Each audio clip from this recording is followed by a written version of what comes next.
You want to do another video? Yeah, why not? What do you want to do it on? We could talk about sports. Yeah, that'll work.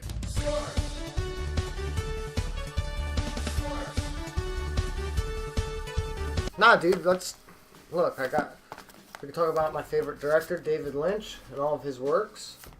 Sports. How about Guillermo del Toro? He just had The Shape of Water. That's going to be an Oscar contender. That'd be a good video. We could talk about sports. Well, season 3 of Ash vs. Evil Dead's coming out. We could always catch up on all the Sam Raimi gory goodness with Evil Dead. Or we could talk about sports.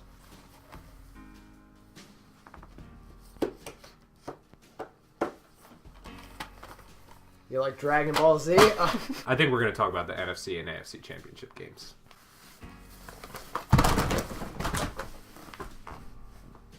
It's your show.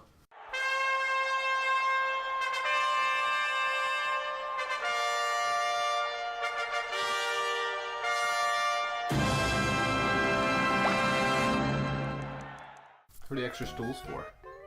I have a couple of sports savvy friends coming by, and I figure, well, you should have somebody to jive with. You have sports friends. Matt, as a matter of fact, I do. And they'll be here any minute now.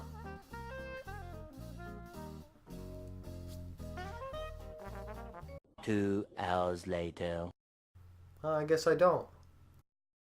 Starting with the NFC Championship game, Eagles and the Vikings. For the second week in a row, the Eagles come in as a home underdog. The line opened at about 3.5 for Minnesota, and it shrunk to 3. That tells me that I think the Eagles are going to win this game. I have a 16-13 Eagles win in an ugly game, basically the same way they beat the Falcons last week. I think Minnesota's luck this whole season, really, with Case Keenum at quarterback, runs out here. And I think that coming off of last week's last-second win, I just don't know if Minnesota's offense is going to be prepared coming into this game in Philadelphia. It's a notoriously tough place to play. And I think that really for the Eagles, they have a great run defense. They get to the quarterback. And that specialty for the Eagles is really going to be important because it's going to force Case Keenum to pass against the Eagles secondary. And I think if they put the ball in his hands specifically, the Eagles are going to be able to ride out a win here. I think offensively for the Eagles, yes, Minnesota's tough. They have one of the best defenses in the league. They're good against the pass, and they're good against the run. But really, I think the Eagles only need to score 15 or 16 points to win this game. And I think that's going to be the key, is that they have the personnel to do it. They have the receivers. Zach Ertz at tight end, Alshon Jeffrey, Nelson Aguilar. These guys are all solid. Plus their running game. It's a refreshing attack because they can throw more than one guy at you. Ajayi, Blunt, Clement. I think it's going to work for the Eagles. And I think basically, like last week, as long as Nick Foles doesn't make mistakes, I think they win the game. Because he didn't have a fantastic game against Atlanta. He did just enough.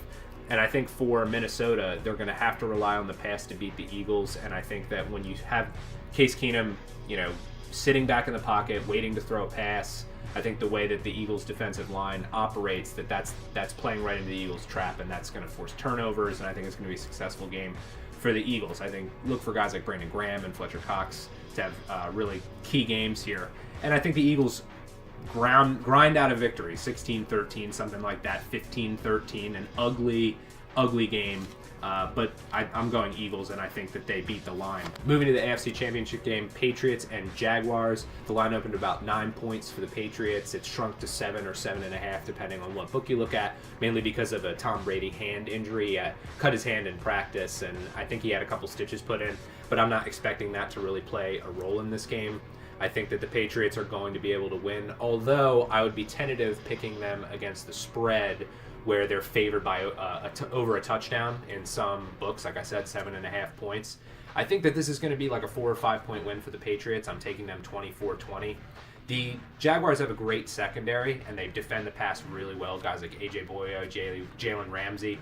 But for the Patriots, they have this recycling running attack with multiple running backs. They have 4 guys that they can throw in at you, like Deion Lewis and James White and Mike Gillislee and Rex Burkhead, who might make an appearance in this game. And so, for me, I think that The Patriots are going to be able to run the ball effectively because that's one spot where the Jaguars were not as good this year, was defending the run.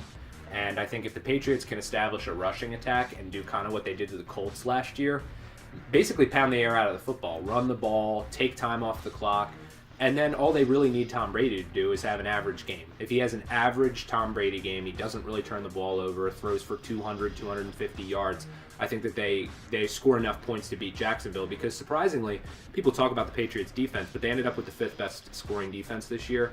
And I don't see Blake Bortles running into New England in cold weather in Foxborough, a notoriously hard place to play, like in Philadelphia, and winning the game. I just don't see it happening. I think Leonard Fournette also being banged up plays a role here because I think Jacksonville's going to want to go run heavy in this game, and I don't think it's going to be to their advantage. I think the Patriots grind out a tough game and win something like 24-20. So I'm taking the Patriots and the Eagles.